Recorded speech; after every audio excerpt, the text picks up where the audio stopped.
S'incrementa la seguretat a Salt d'una forma diferent, on l'Ajuntament ha engegat una iniciativa innovadora per a vigilar els edificis que vulguin inscriure's al programa. Consisteix en que policies municipals patrullin pels diferents passadissos i blocs de vivendes del poble que prèviament s'inscriguin. De moment, només 200 habitatges han sol·licitat aquest servei.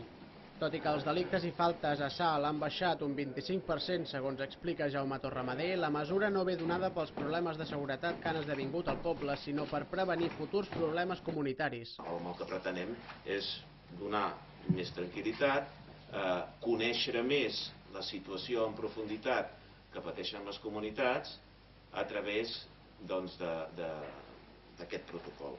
Els edificis que estiguin dins d'aquest programa estaran distingits per un adhesiu groc que pretén, a l'hora d'informar, també dissuadir. Es canviaran els bombins de les portes d'entrada als edificis per tal que amb una sola clau universal els policies puguin obrir ràpidament i entrar a la comunitat. Aquesta innovadora iniciativa anirà millorant a mesura que avanci el temps i s'aprengui del que no acabi de rotllar bé a l'inici.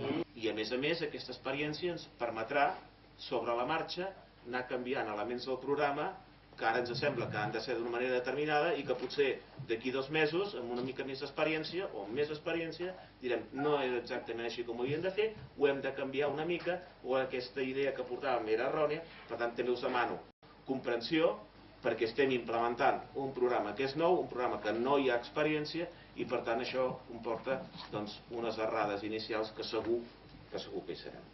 Salt torna a posar-se al capdavant dels projectes per intentar millorar una seguretat que en ocasions costa més d'aconseguir.